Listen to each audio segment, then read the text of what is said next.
16 years, 3 consecutive World Cups, watching the biggest football on the planet from the couch. 3 qualifying campaigns where Paraguay fell short, where dreams shattered in Asunción, where an entire nation slowly got used to the bitter taste of absence, and now in the summer of 2026, in the stadiums of North America, the Albirroja is back. But what nobody is telling you is that this team didn't get here by accident. The story of how they did it is far more extraordinary than the big media outlets want to admit. Because this isn't just a team returning to a tournament, this is the resurrection of a footballing identity. Let's start with what everyone in South America knows, but few say out loud. Paraguay shouldn't be here, according to the experts who wrote this qualifying campaign off as dead 2 years ago. In September 2024, the Albirroja was sinking in the CONMEBOL table. Just 5 points from the first 6 matches of the qualifying process, a team without identity, without conviction. Journalists in Asunción were talking about another lost generation. Guarani fans had watched 3 World Cups go by without their team, and the numbers were pointing toward a 4th. Then Gustavo Alfaro arrived. Alfaro, the Argentine coach who had already taken Ecuador to Qatar 2022 from a very similar starting position. The manager with a reputation for walking into dressing rooms nobody wants and turning them into competitive machines. What he did with Paraguay in less than 2 years was a complete tactical reconstruction that many experts still haven't bothered to properly analyze. Alfaro installed a 4-defender system with 2 holding midfielders designed to close spaces, absorb the opponent's pressure, and strike on the direct transition. No elaborate positional football. No build-up from the back that leaves gaps. Order, vertical intensity, and the fierce discipline of a team that knows exactly why it's on the pitch. Football that the purists don't love, but football that works. The qualifying numbers say it with a clarity that needs no interpretation. Paraguay recorded the most clearances and aerial duels won of any team in the entire CONMEBOL qualifying process. They conceded just 10 goals in 18 matches, the second best defensive record in the entire region. This is not coincidence. This is a perfectly executed system. And you know what's most ironic? While they were building that defensive wall, analysts still weren't taking them seriously because they only scored 14 goals in 18 games. They said Paraguay were boring, that they relied too heavily on the counterattack. Nobody wanted to acknowledge that that intelligent pragmatism was exactly the virtue every previous Paraguayan team had been missing. The real story of this qualifying campaign comes down to 2 specific matches that reminded all of South American football that Paraguay had become genuinely dangerous again. The first, October 2024, Asunción, Estadio Defensores del Chaco. Brazil arrive as overwhelming favorites. Alfaro sets up a shape that surprises even the analysts who had spent weeks studying him. Total defensive compactness across all 3 lines, high pressure on the opponent's build-up, and on the first clean counterattack, the goal. Final score, Paraguay 1, Brazil 0. The same Brazil that has spent more than 2 decades searching for their 6th world star, brought down in Asunción by a team the whole region had written off. That would have been enough to talk about a Guarani resurrection. But a month later came the match that has already entered the collective memory of Paraguayan football. Argentina in Asunción, November 2024, the reigning world champions. Messi's team, Mac Allister's team, Paraguay beat them 2-1. The world champions. In one of the very few genuine stumbles Argentina suffered across their entire qualifying campaign. Wait, stop. Let's go back to that result. Beating Brazil and Argentina in the same qualifying cycle is not a series of coincidences. It is a demonstration of real quality. And the teams that arrive in Group D without having understood that are going to pay for it in Los Angeles on June 12th. Qualification was sealed on September 4th, 2025 with a goalless draw against Ecuador. 9 consecutive matches unbeaten under Alfaro. Then came the draw. The 2026 World Cup placed Paraguay in Group D alongside 3 opponents with completely different profiles. The United States as host nation under Pochettino with all the political and footballing pressure in the world on their shoulders. Turkey with the youngest and most technically gifted attacking midfield partnership in the tournament in Arda Güler and Kenan Yildiz, and Australia physical and clinical in front of goal in a way that surprised FIFA during Asian qualifying. It's not the easiest group, but it's not an impossible one either.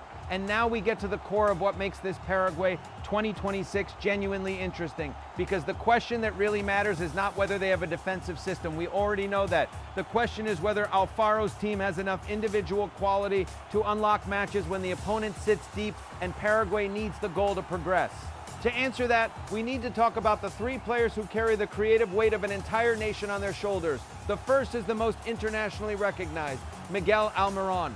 32 years old, Atlanta United in MLS, years at Newcastle United that turned an entire English city into fans of Paraguayan football. Almirón is the offensive engine of Alfaro's system, the player who runs from the left side, cuts inside, and has the genuine ability to create danger from distance with his pace and individual technique. He was decisive in the key moments of qualifying.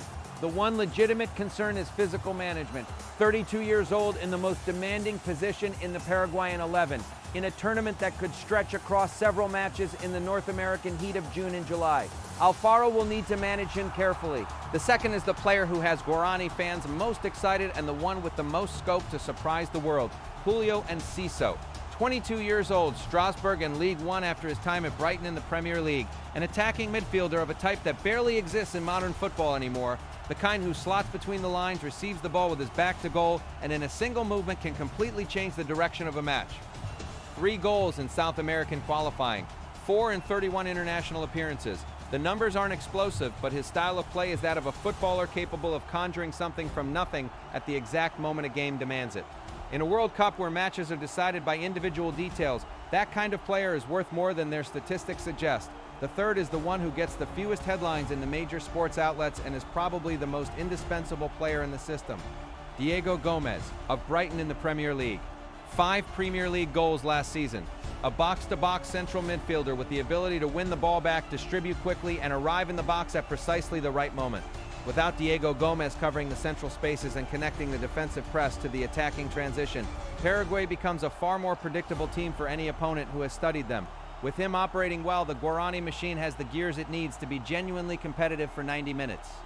But this is where I have to be completely honest with you, because there is a part of this analysis that Paraguayan media prefer to gloss over for understandable reasons of national enthusiasm.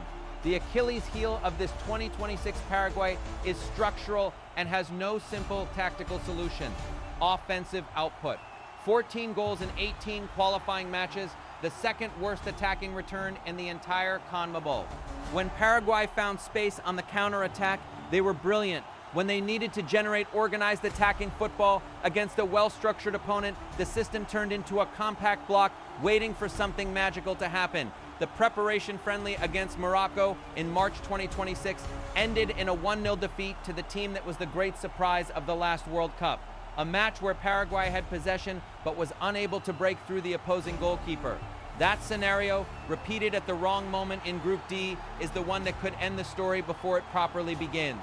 The history of Paraguay at World Cups is fascinating precisely because of its unpredictable nature and because each generation carries the weight of those that came before. 4 consecutive World Cups between 1998 and 2010, 4 minimum runs to the round of 16, and the highest result the Albirroja has ever achieved, the quarterfinals of South Africa 2010 under Gerardo Martino. That match against Spain on July 3rd, 2010 at the Ellis Park in Johannesburg is the definition of cruel football.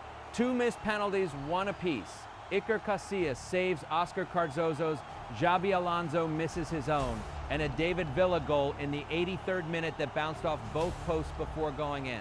Paraguay were that close to a World Cup semifinal. If that penalty had gone in, we are talking about one of the great footballing achievements in Latin American history of the 21st century. That memory is exactly the emotional fuel driving this generation to North America 16 years later. Because this 2026 generation didn't live that pain as players.